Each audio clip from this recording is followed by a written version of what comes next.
Hello and welcome back to Sheltered Sages, the podcast where two formerly sheltered homeschoolers talk about the complexities of life one Reddit story at a time. I am Philip. And I'm Andrew. And yeah. It's great to be back. It's awesome. Thank you guys for listening. We've waited a while for this episode. I think it's a big one. Yeah. We've done a lot, which you've heard in the past episode when we opened up, what we've been doing in the meantime.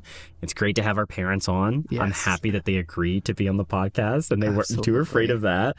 But we're carrying on our normally scheduled programming. Absolutely. Yeah. We are trying to get back to things how they were, but also, take a lot of the things that we've learned throughout the first semester and really apply it to what we're doing now, which I think is really just the most important thing, is that we're constantly trying to do a little bit better than we did the day before. Absolutely. That's what real growth is. So once again, if it's just your first time listening, welcome. If it's not your first time listening, welcome back. We really do appreciate you sticking with us, listening to all of these episodes. If you don't know what we do, go back, listen to the previous episodes, and then come up to this one. You'll have more content. Or if you just want to listen to this one out of order, that's fine. Yeah, they're pretty good standalones. Do whatever you want. Honestly, there's no rules. There's no rules.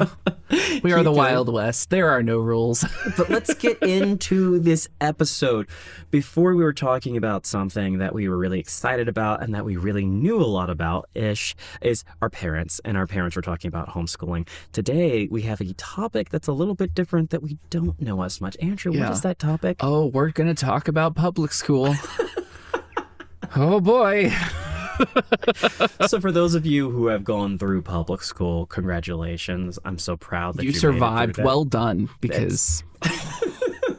But we want to talk about it. So if we say something wrong, we say something that you're like, that did not happen in public school, or that does not happen in public schools, please let us know. Give us a comment. We have not, either of us haven't gone through like official public school before. I was in public school for a few years. Yeah, we talked about that. Yeah, elementary school. So elementary school. I was in school for second grade, fourth and fifth grade. Okay. So did that. Wrote that check. Never did that again. I haven't stepped into a public school as a student, as a middle school or high school, and then I went off to college like an idiot. Just kidding. It was a lot of fun. I had a lot of fun. But yeah, so interesting double tangent. That's not a thing. Double tangents aren't a thing. Anyways, tangentception. There we go. Tangentception. No. So like, interestingly, the first time I will be stepping into a middle school or high school is going to be as a teacher or as a substitute teacher. So we talked about that a little bit in the last semester. I am utterly terrified because I'm like, I don't have the existing context to walk into this setting and be like, well, this is what people expect. I don't know what people expect. I got some training. I was told, hey, do this, don't do this, here's what you do. And I'm like, great. I don't know what any of these things are. I don't know what the expectations is. Clue. Yeah. Students might love that. They're going to try and take advantage of me. I know it. I'm not an idiot, but also I'm terrified because they're going to do it. And I'm just like, what am I going to do? You'll do great. You're going to be fantastic. It'll be fun. I'm going to have a good time. Yeah. I enjoy thriving in that kind of chaos and that, what are we doing next kind of thing. I love it. It's fun. I've been working with kids for a while. So at the very least, that won't be the new thing. I will start working with high schoolers. That's terrifying. But at least I'm a big guy. I won't maybe I won't intimidate them, or maybe they won't be. High schoolers are very brave. High schools are brave. They are. And scary. But have you worked with preschoolers? They are also quite scary. They're wild creatures. That is like the one class at my taekwondo school that I'm just like, I will teach it because you need me there. But it gives me anxiety every time when I'm alone. I'm just like, don't make me do this alone. Give me someone to help, please. They're crazy. They have no limits. They don't. But anyways, go ahead. Yeah, I was gonna say let's dive in. So you got the first story for this one, correct? But before we get into the first story, we should play the intro. Oh my gosh! Now?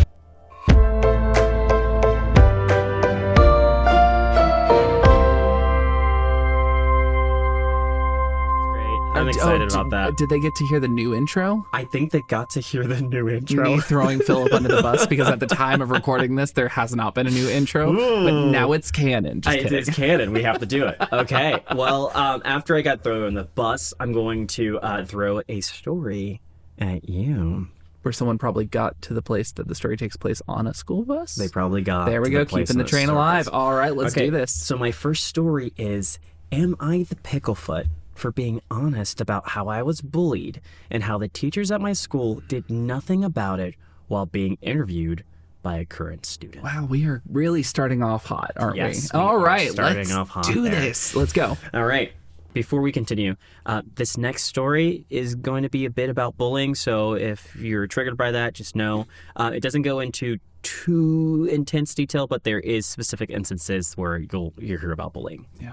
But yes, I'm an author of mild success. I'm not incredibly popular, but my books sell enough. About 3 months ago, someone from my old high school reached out to see if a student could interview me. I responded that my time at the school wasn't the happiest, but I would give the student responses relating to my career. We had a great chat. She started asking questions about my time at the school, but I redirected. She caught on to what I was doing and asked, "I'm sensing that you're hesitant to talk about your time at school. Is that true?" I said, "Let's focus on the story," and she was like, "Actually, this could be a better story." So I said, "You know what? Sure, whatever. I don't owe the school anything. I'm not being paid, and even though it's been a long time and I've grown for what happened, it's still worth talking about." I mentioned a few names in specific and how I tried to ask for help and was blown off by everyone. Teachers at my school very strongly favored girls and sports teams and would often be buddy-buddy with them and their parents. So it seems like this is a female talking, and she's talking about other women that were out there. I mentioned a teacher who openly mocked the way I dressed, my lack of athleticism, etc. I brought up the time that a group of girls followed me around the school mooing at me. And when I broke down crying because I wouldn't stop and tried to tell a teacher, the teacher called me Mooly for the rest of the year. Are you? I'm sorry. Yeah. That's awful. Mm-hmm. And incredibly unoriginal at the same time. Yeah. Like, sorry. No, you're That's good. You're horrible, though. You're Like, good. don't be that. Oh, a teacher did that? So, they called her Mooly for the rest of the year, and when I yelled, "My name is Molly, Molly," she had me suspended for a week. Are you? She ended up publishing the whole interview.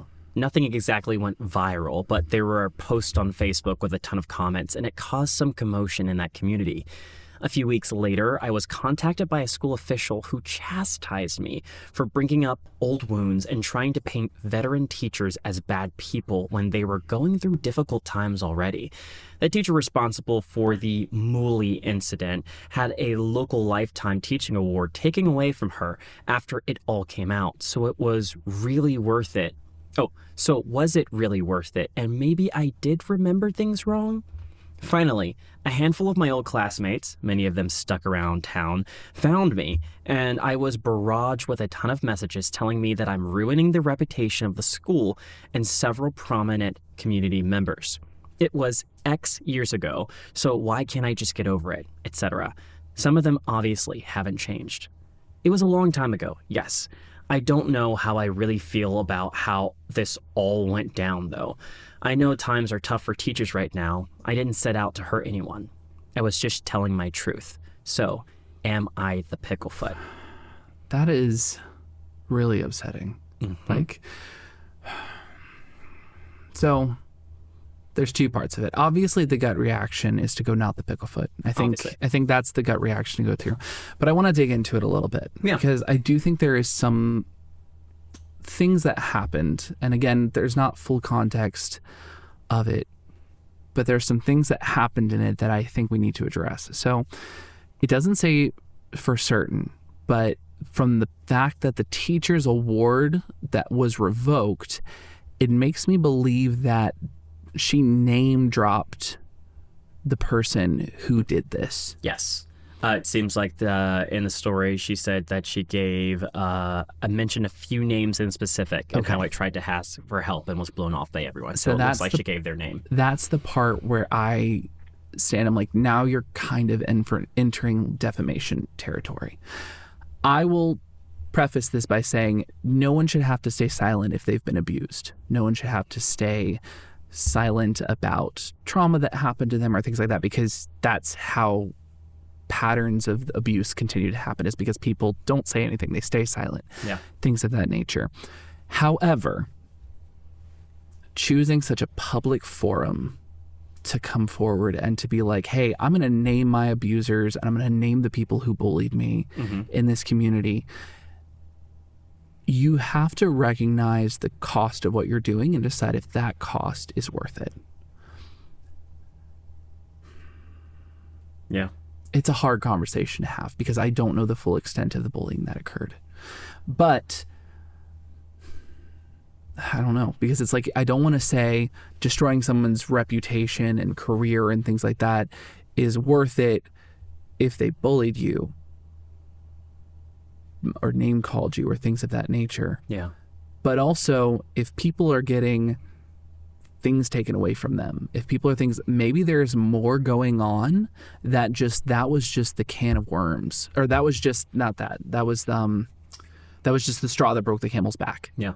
Like that was just the one thing that was waiting to happen for this entire thing to implode. Maybe this person already had a lot of allegations against them, or these people were like, hey, there's some things coming forward. And sometimes like we think about the Me Too movement, right? That ended up being was sometimes it wasn't necessarily the nature of what it was that was happening, but it was the impact that it encouraged people to step forward with their own stories. Yeah.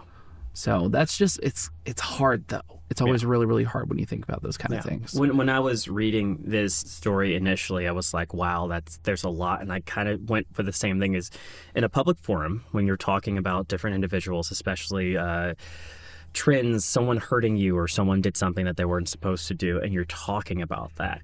It does get tricky, right? And I have even seen things before where I'm like, maybe it shouldn't have been in that form. Maybe you should have talked about it in a different way. Maybe you should have put it in a different light, give the context of what's happening. You can continue saying that, and you can go down that road as far as you really want to. The problem that happens is when certain people say you need to make sure that all sides of this story were told properly. I somewhat agree, but then it's also like, if this is your story and you're giving the context, this is what you're saying, this is what you experience, I think a lot of the people who say you need to tell all sides of the story are kind of gatekeeping what that is. They're trying to stop that from getting out, and they're like, well, maybe they weren't as bad, maybe they weren't like this. The story that I read here, though, it's something that the teacher specifically did. Yeah. It's something that was very, it seems, public, at least across with the school. And she was taken, there was repercussions for her trying to stand up for herself against this teacher. And so why I really wanted this story is because while a lot of people go, okay, public school was amazing. I loved my time there. I found a bunch of friends. I kind of connected with a lot of people. I can't believe that you would ever decide to homeschool your kid. You're going to remove them from something that's absolutely wonderful. For every single person I've heard that said that, which is not very many. I was about to say, this was sarcasm, right?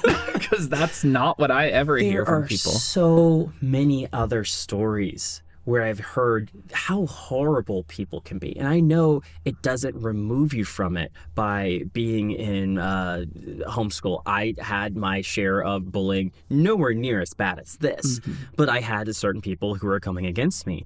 And so when I'm looking at stories like this and I'm realizing that like this affected her to the point that years later, she can remember specific instances of how this is going. This teacher probably forgot that she was doing any of these things. She probably was super excited about this author when she was like, oh, I used to teach her.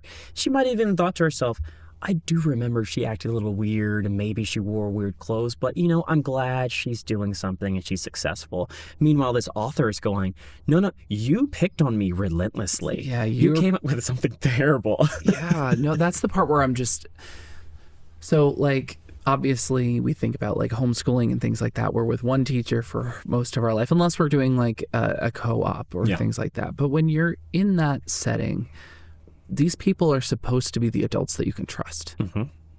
Like the other kids at school, yes, bullying is awful, but kids will behave a certain way. Yes. And they need to be held responsible for the way that they act. But there's also this recognition that kids will do things because they don't fully understand the context and the repercussions of what they're doing. Adults don't have that excuse. you have to be like, one of the things that as I was preparing to become a substitute that was getting pounded into my head was that you are responsible for these children. You are basically the caregiver of these children from when they enter your classroom until they leave. You can't step outside to take a phone call. You can't go to the bathroom and leave them alone by themselves. Yeah. You need to treat these children like they are your responsibility, like they are your own in that regard.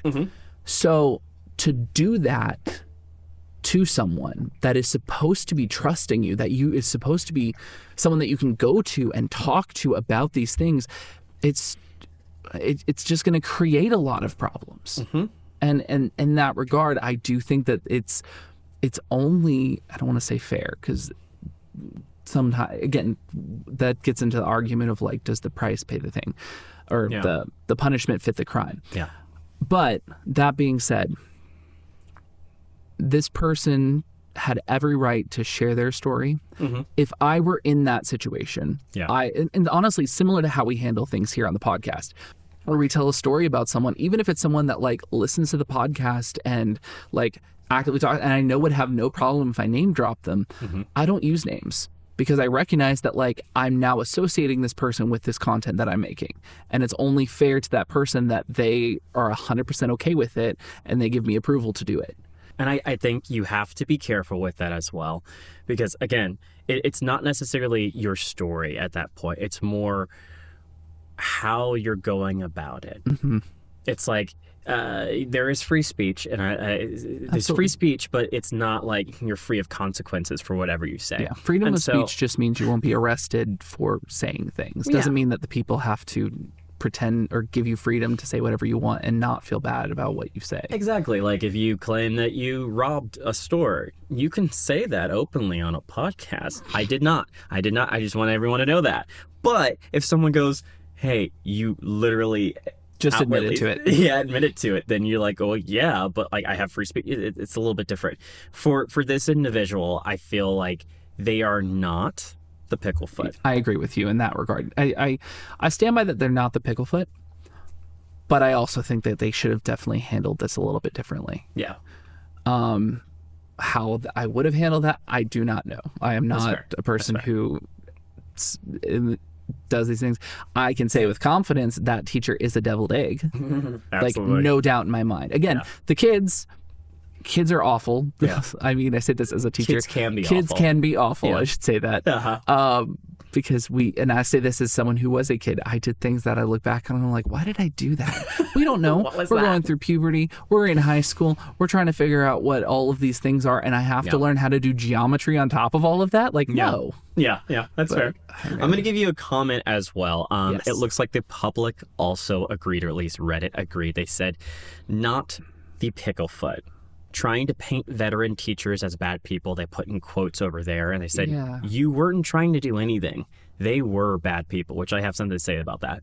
And then they said the second one, where it's in quotes, I'm ruining the reputation of the school and several prominent community members. And they said those community members did a good job of ruining their own reputations. It's not your fault they were finally being held accountable. And so, like, with this,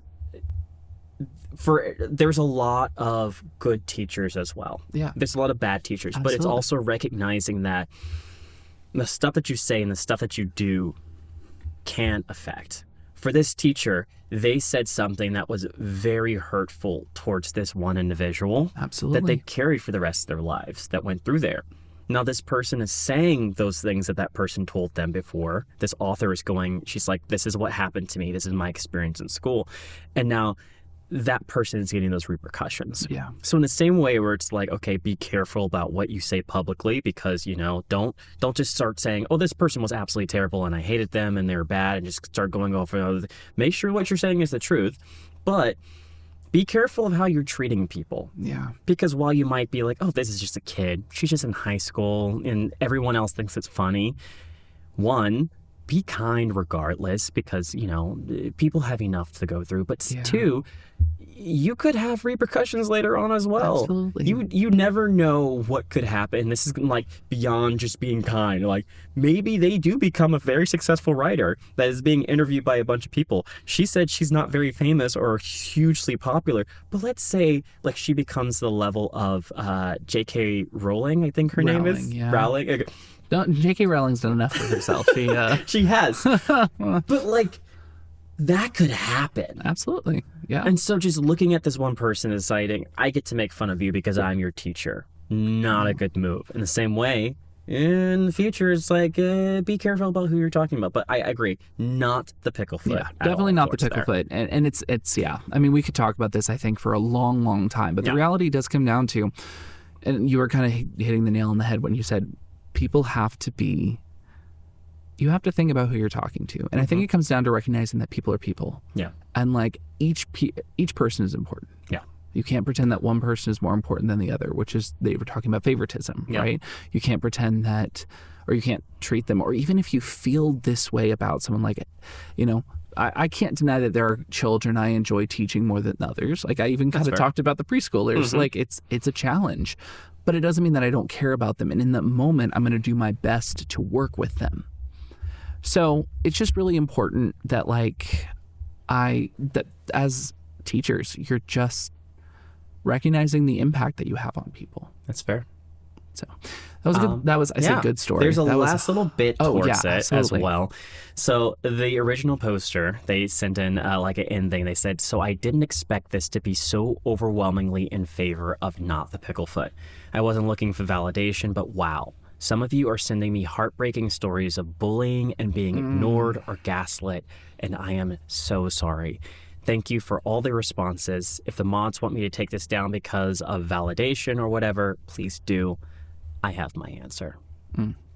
So, that is the thing that I will say. And like, I've been taking a class on like young adult literature, and I had to read the book Speak, which is a incredibly challenging book by Laurie Anderson. Okay. So Speak by Laurie Anderson. It was released in 1999. I had to read it for a young introduction to young adult. It's a very challenging book. There's like some really intense stuff that goes on in it. And I won't go into details on this podcast, but one of the big outcomes that came from that book was people coming forward and speaking about the terrible things that happened in their own lives that related to what happened with the main character in the book. That's fair. And obviously do research on the book of your own, but it's one of those books that I'm now in the stage of like, I think more people should read this, because it is going to encourage people to be like, this experience that I had, other people had it, and it's going to encourage me to come forward. So like, that all being said, I do think that is a good catalyst of what happened when she said that, is that other people are now coming forward and be like, yeah, these terrible things did happen to me, and it's not okay that they did that. And also just finding that healing in finding a community that also experienced the same problem as you. So I'm glad that she's getting the healing that she needs, and I hope that this is a eye-opening thing for the adult and for the other members of the community that, hey, actions have consequences. Yeah. So be kind. Just be nice. Just be a nice person. My goodness. Be nice. It doesn't... Regardless of the age, regardless of where you're at. And if you went through bullying of any kind, I am so very, very sorry. You did not deserve that whatsoever. But yeah, it's also... school is hard. High school is hard, regardless if it was public school or anything like that. But yes, my heart goes out to anyone who's going through that, and it gets better. Yeah, absolutely. Well, I'm going to pivot a little bit, because technically it's public school, but it's a private school that I'm going to pivot to. Let's go. So, this story. Am I the picklefoot for being a harsh grader towards one of my students? Yes. There we go. Go ahead. All right. I teach 5th grade girls at a small private school. Since it is a private school, I have a lot of freedom when it comes to how I run my classroom. I have 2 sisters in my class, Emma, who's 10, and Chloe, who's 11. Emma is an extremely bright girl. She consistently has been above the 90th percentile in both English and math since she started kindergarten here. I distinctly remember seeing her sitting in the office reading Charlotte's Web while waiting to take her kindergarten entrance exam. I couldn't believe she was actually reading the book, so I asked her all kinds of comprehension questions, and she was able to answer them. Well, we've tried to move her up a grade multiple times, but her parents have refused because Chloe, her sister, already had to be held back, and moving Emma up would make it even worse for Chloe than being in the same grade. We have been able to give Emma different assignments for English, science, and history, and we send her to other classes to do math with them. She's currently in an 8th grade advanced math, Algebra 1. Wow. We would send her to the high school across the street for math if we could, but we weren't allowed to send them until 6th grade. One of the only assignments that I give to both Emma and the rest of the class is a reading journal. They have to read a book of their choice, as long as it's above 100 pages and at least 3rd grade level, no less than 20 pages a week, and on Friday they turn in 1 page about what they read. I don't have a specific rubric for this assignment. I'm mostly looking to see what they're reading, that they are understanding what they're reading, and that they're putting an effort into their writing. This means 2 vastly different assignments can get the same grade. I'm not looking for perfect writing. I'm looking to see if they're putting effort into their work and improving over time. The problem with this is Emma is not used to having to put much effort into her assignments, and this is reflected when you compare her weekly reading journals to assignments that she is actually interested in and wants to work on. Her work is good, but she is consistently getting B's and C's because we both know she can do better. Yeah. Emma recently approached me with her paper and Chloe's, demanding to know why Chloe, the older sister, got a better grade even though her paper was better, the younger sister's. I explained that I know Chloe tries very hard on her papers. She always takes whatever feedback I give, and her writing is improving. I don't see any of that with her writing, the younger sister's writing. Emma's parents agree with me, but the principal wants to talk with me about this assignment and how I graded it, even though she's known about it since I started teaching this class. So I wanted to know if I'm the picklefoot. All right, this is fun. I actually have a specific story that I want to tell about this specific situation. First of all, I find it very fun that this is happening, and I know a lot of people are going to go in to be like, okay, well, she's struggling, or she's smarter, so that she should have a harder grade, and they're going to argue about this. I think the fundamental problem here is not with the teacher or either of the girls. It's with the school system. Yes. Because when you're thinking about a way to grade the work that's going across there, if you're just doing a blanket looking across, like, okay, this is what this person wrote and this is what this person did, or even if they have a rubric, technically, if you have a better essay, you should get a better grade. That's just how it works.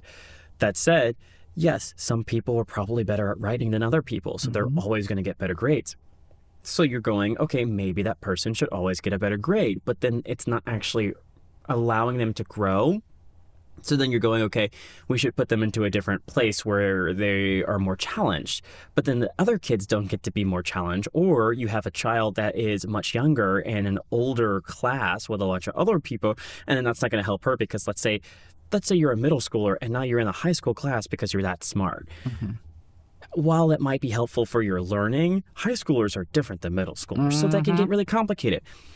I say all that to say, it is a problem with the school system that you don't have places where it can flex and grow with the students. It's basically like, if you're this age, you're supposed to be doing this work, or if you're this age, you're never supposed to be doing this kind of work yet. So I feel that is very, very complicated, and they should fix that. I appreciate this teacher for trying. Though I have problems with it. I'd love to hear your problems. You want to hear my problems? Absolutely. Okay. Yeah. So keep going. You're on a roll, dude.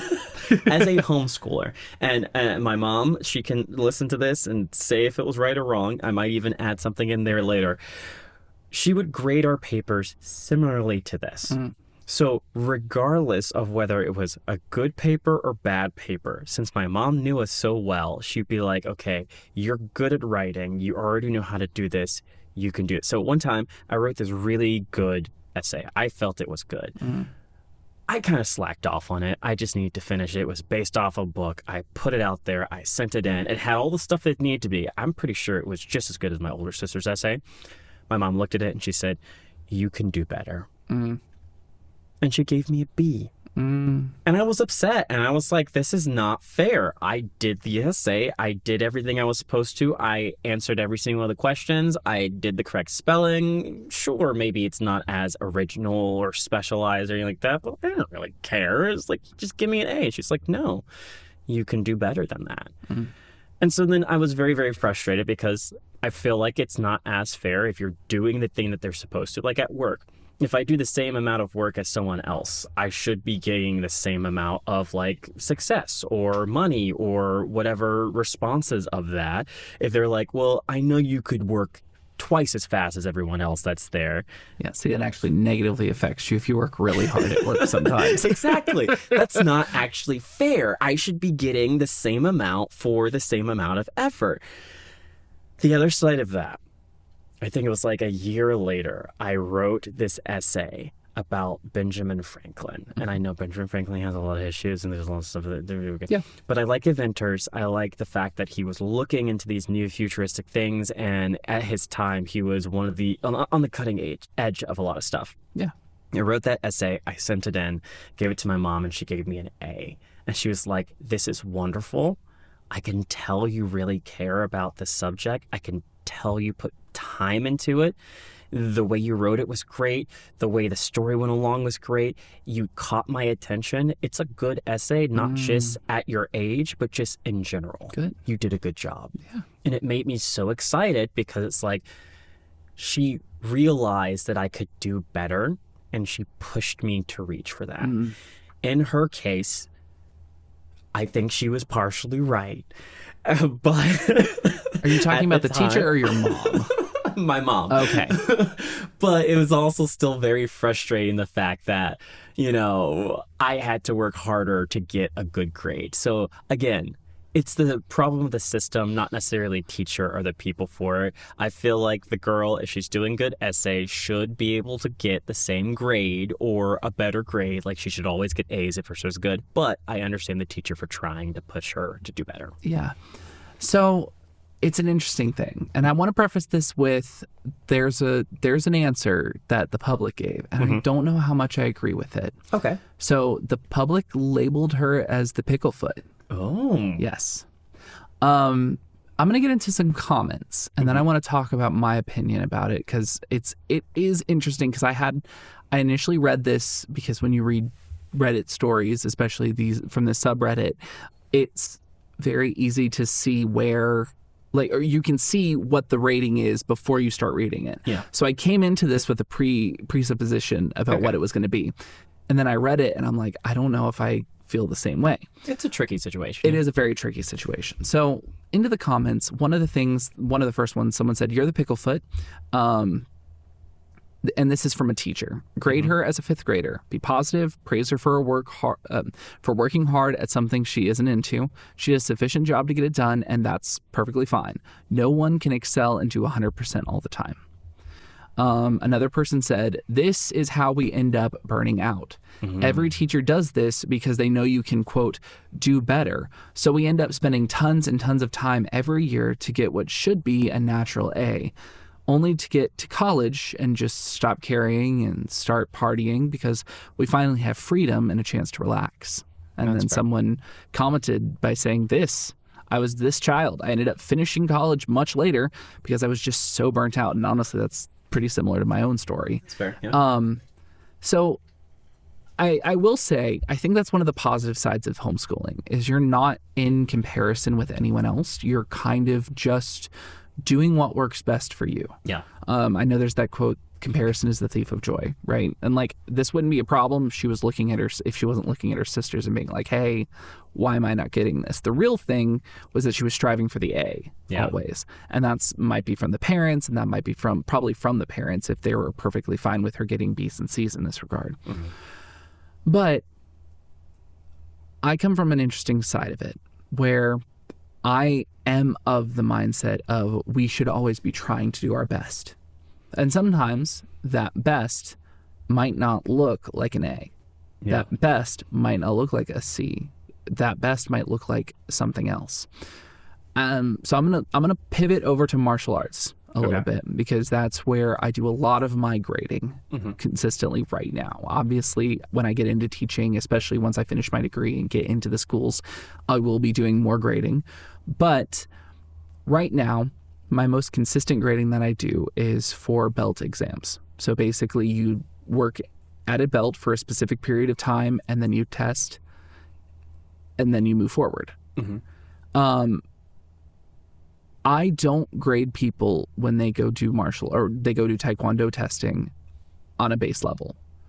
I always grade someone by what I know that they're capable of doing and if they push themselves to get to that level. Okay.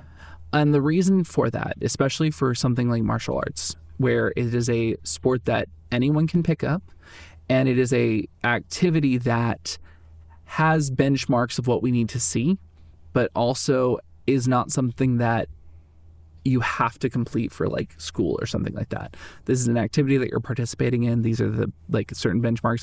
Just because you've been doing it for 4 months and you've paid the dues doesn't mean you're automatically going to get that next belt. That's fair. You have to show up and you have to be able to do the things. But there are, like, I have worked with students with special needs, and their best does not look like the benchmarks that another student their own age would demonstrate, because they have other accommodations that I have talked with the headmaster, not headmaster, the grandmaster of our association about. And I'm like, hey, here's this student, here's some of the needs that they exhibit. How would you like me to move forward testing this person? Yeah. And then I've had adults that have come up to me and was like, hey, why did they not have to do this thing that my child or my friend had to do?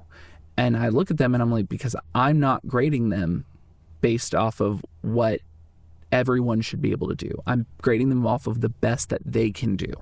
And sometimes that best that they can do might be, quote unquote, a lower benchmark than others that might have a higher benchmark.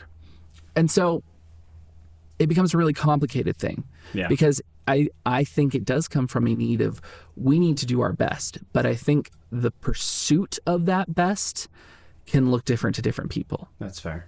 Because my biggest thing, and especially when I'm teaching kids, is this, I'm like, we both know when you come into class and you're not putting in the effort. That's fair. You're just here on the floor because you have to be here. You've paid for your dues. You've got to show up. And you're not having a good time. You're not doing well. Yeah. But we also both know how well you do when you show up and when you put in that effort, and how good you feel about yourself when you've put in that effort. Yeah. And so that's how I kind of feel about that. And do you have any other thoughts? Yeah, I think exactly what you're saying. I think that was what really helped when my mom was doing it for a positive reason. Now, what I started out all this thing saying was, I think it's more the problem of the system. Yeah. Get into granular things. I didn't go to a public school in that way, but I did go to schools that have listings, and there's always listings. Yeah. GPAs are important when you're going to look for a new job or something like that. They're going to ask you what your GPA is. And so then when you're younger, if you're in high school and you're looking for a job or something like that, they're going to ask you what your GPA is. They're going to put it on there, or a lot of times, especially if you're going for colleges or you're going for scholarships, they'll ask for that. So let's say you're over in college. Let's just opt for that. And then you're trying to get a job in there, and all your teachers are like, you're an incredible person, Andrew. You can do so well in English. So we're going to grade you. The papers that you're doing that will be an A+, we're going to give you a C on, because I know you can do better. For you, it's like, okay, thank you for pushing me to be better with myself and do more stuff. But when I'm looking to get a job, now my GPA is worse than other people who are in the same class who are doing far worse than I am. It's like, I appreciate you for pushing me, but again, I feel like that's not the place, especially in this world that looks at numbers, or in a school system that looks at numbers more than they look at anything else, to give them that grade. I say give her an A. Yeah. And then say, but I want you to do better. Yeah, absolutely. Have your own little smaller rating system of it. Because don't punish her for being smart. And I think that's where the people are coming into. It's like, you're being a picklefoot for it. It's not necessarily the teacher is punishing her. Yes, the way that they're going about it, probably not the best. That said, it's more the problem that she can't be in the classes and do the things that she needs to do properly to actually get challenged. And so these teachers are trying to make do with a system that is already broken to be able to grade them. I appreciate you saying you allow different people, especially in a physical pattern of it, like certain people cannot do certain things. And so you're like, I'm not going to stop you from getting, let's say, a red belt or a blue belt just because your hips don't allow your legs to move that high. You're still doing the kick. You're still going about this. You're still working hard. And as long as you put in that effort, you should be allowed to do that. Absolutely. Versus on the other side where it's like, you know, no one's going to go in and say, oh, well, you got that red belt, but you can't kick as high as that other person. If someone with a red belt comes and attacks me, I assume they will be able to beat me up. That's it. Yeah. I think the hard part about it is that, like, I also see the other side of it because I was that student growing up, and I love my parents and I've talked to them about it and we've talked about these things before. But one of the things that I struggled a lot with was that I was that burnt out person.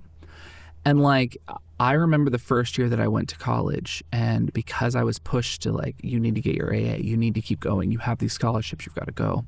I didn't know what I wanted to do.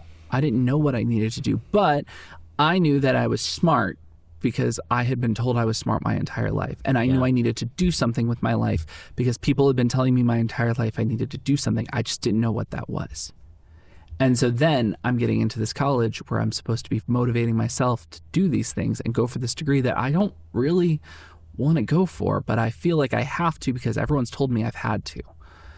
But then I gave up because I couldn't find the self-motivation to keep moving forward. And that's the thing that has to come down to, is it has to come down to that self-motivation. You have to have the intrinsic reason inside of you to do something, not for something on the outside. You shouldn't be working for the grade. You should be working for the knowledge and for the skills that you're getting while you're pursuing that grade. And sometimes you're going to run into courses that are awful. I acknowledge that. I have done it myself. There are areas of Taekwondo I hate covering because I think it's super boring or I think it's frustrating. But sparring, hate it. You're getting better though. Dude, your last testing was so good. I was so impressed. Still hated it. Valid. Same. That being said, you shouldn't do it for the grade. You should be doing it and trying to do your best at it because you recognize that it is something that I need to do. And you're going to come into those things your entire life. So if you're not trying to find that self-motivation, no one's going to give that to you. It has to come from you. That's true. So for the girl, again, it's hard when you're 10 or 11 because you want to compare. But that's the first thing. And I've had this before with students, especially my Taekwondo class. They'll come up and be like, which of us did the best? And I will look at them straight in the eyes. I'm like, I'm not going to tell you that. You're not comparing yourself to your siblings. Your siblings are 2 years younger than you, 3 years younger than you, 5 years younger than you. You're going to do different things better. But you know what? Maybe your younger sibling has a much better attitude than you do. Or maybe this other student, I see that they have been pushing themselves to do this part that's very hard for them. And I've seen them overcome it because they have been doing it. And that means a lot to me. And so it's like, as a teacher, I will not tell them, well, this student did this great and this student did this bad and this student did this. I don't tell them that.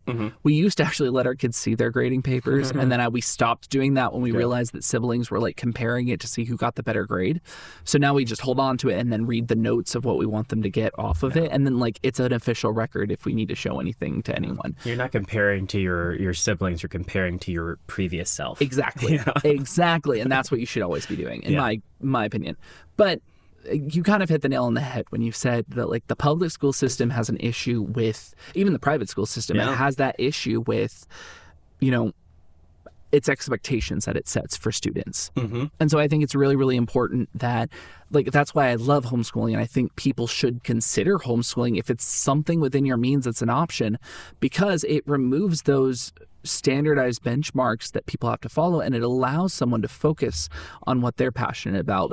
We talked about that one in our last semester about I always forget the name of it. Is it?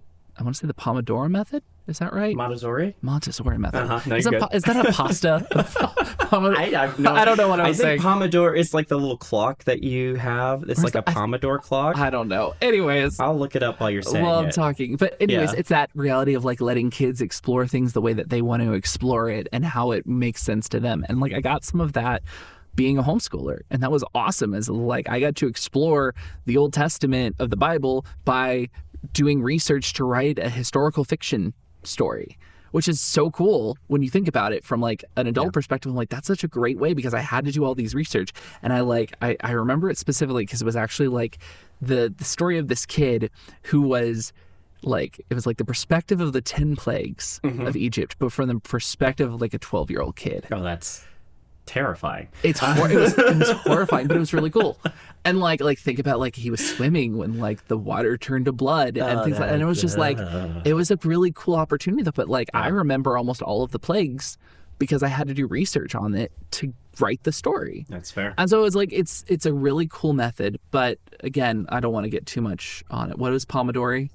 Pomodoro technique is a time management method that uses a timer to break down work into performance. That's why it was in my brain. That's how I clean, as I have the Pomodoro method. Yeah, it's just fair. You're close. Anyways, we've talked a lot. So I mean, in the same way of grading and school, it's important to realize that there's a life outside of school. Absolutely. Whether you're in public school or you're in private school or you're homeschooled, it's important to realize that you can do your best work without having to worry about having the top grade in the entire class or that. It's just making sure that you're doing your best in anything, and also trying to find your own motivation with whatever. Also, for those who might be going through something, or even like their teachers, be kind. Yes. If you're grading them harder, you're grading them soft or anything like that, be kind, because school is hard. Yeah, absolutely. Regardless of what school you're in. And I even remember too that like, and this is something that I've had a lot more conversations with some of my kids at my the after school that I work at. And I remember I had this one conversation with this one student, and they had been coasting for months. They had not been putting in any effort. They weren't trying to learn. Like pretty much at every belt, you have to learn a new form, which is like a series of combinations of movements and things like that. They hadn't learned their form. They weren't putting in effort. And I could see it. And then their time came up for pre-testing, which is the testing that we do. So we are really intentional about not sending them to testing until they're ready. And so we do a pre-testing that basically is like, hey, we're going to kind of test you before we test you, to make sure that when you go to testing, where you actually have to pay money for the belt and the uniform or in the fees and all of those other kind of things, that you only have to do that once. That's more of a courtesy for the parents than anything else. Their time came up for pre-testing, and they didn't pass because they didn't put in the effort. They just barely made it through their form. They just barely did the bare minimum that we would expect, but you could tell that they weren't ready. And so I have two options available to me. I can either let them move forward because they kind of know the expectations and the material, but then they're going to have that as their foundation as they start learning the next form, which it's all cumulative. You have to then do the previous as you start doing the new one. So I could either do that, or I could have them start or keep working for another month. And so I sat down with them and I had a conversation about it. And I was like, hey, this is where we're at. And I have seen better from you. And I'm not saying that as like you need to, like, I need better, but you need to be applying yourself. And I was like, because these belts, and the biggest, I don't have it in here with me, but the coolest thing that I tell someone is that, like, I take my black belt, because I'm always wearing my uniform when I'm there, and I pull it out, and it's got your name on it. It's really cool. It's like this embroidered, it has your first initial, your last name. It's really neat. And so I showed it to them, and I was like, whose name is this? And they're like, my name. And I said, exactly, because I put in the work to get this. This doesn't say my mom's name. This doesn't say the grandmaster who trained me's name. This doesn't say anyone else's name, because I earned this. I'm the one who went through black belt testing. So if this is something that you want, you have to earn it. You have to put that effort into it. And you're probably going to find you're enjoying it more if you're putting that work into it. And so I just think that's really important for people to, especially those who are the high achievers. Those are the people who do it. It's like, make sure that you're doing it for the right reasons. Yeah. If you're just doing it for that A, then there will eventually not be A's. Yeah. And if you're a parent who's trying to force your child to get an A, stop, please. Please stop. Please Don't stop. do that. Encourage your children to do the best that they can do. Absolutely. But yeah, so anyways, we've talked a lot, and we only got through 2 stories, but I think they were really good stories, and I think they're really good about like touching the different areas of our lives that we've lived, and that comparison between homeschool and public school. And in the same vein, we work really hard on this podcast. Wow. We put a lot in there. So in that same way too, if you're liking this, if you're enjoying these episodes, if you're following along with us and you're like, I love it, we might not be at the top quality of, your top podcasters ever, but we are doing that effort. Please give us a rating on Spotify. I think we're on Apple Podcasts. Yep, we're on Spotify. Pretty much anywhere that you podcast, we're on. If you're watching on YouTube, because we do have videos where you get to see my lovely face. I'm doing something weird with my beard. I'm going to try out some new stuff. It's quite interesting. I'm enjoying it. I'm just going to play around with some stuff and like try different styles and things, because it's now like, I was telling him, it's like, what is that? That's almost like 7 inches. Yeah, that's pretty long. That's fun. Anyways, so if you just want to see our wonderful faces, or my fun collection of nerdy stuff that I keep on the back dresser, come and watch us on YouTube. Give us a subscribe. It would mean a lot to us. Again, not that we're doing this for those motivations, but it's nice to see. And at the very least, just give us a comment, like interact with us. We'd love to talk with you. And if you have any stories of your own, you can reach out to us at shelteredsages@gmail.com with a listener write-in tag. Yeah. And to share your own stories. I'm sure if you've been to public school, you've got stories. We want to hear them. We want to hear them. I'm thinking of doing like a redo episode of this where we bring my wife in and she can be like, well, as someone who went to homeschool, you all know nothing. Let me tell you how it really is in homeschool. Absolutely. Or in high school. If you're in the comments too, you're like, you guys have no idea. Please tell us. Yeah, absolutely. Yeah. I'm open to being wrong. I am as well. But thank you for being here. Thank you for listening. We're so excited to be back. It's good to be back. Thank you for letting us take a little vacation. It was needed. It wasn't much of a vacation. It was busy. Very, very busy. But we're excited to be back, and we look forward to giving you more episodes in the future. But until then, see you later. See ya.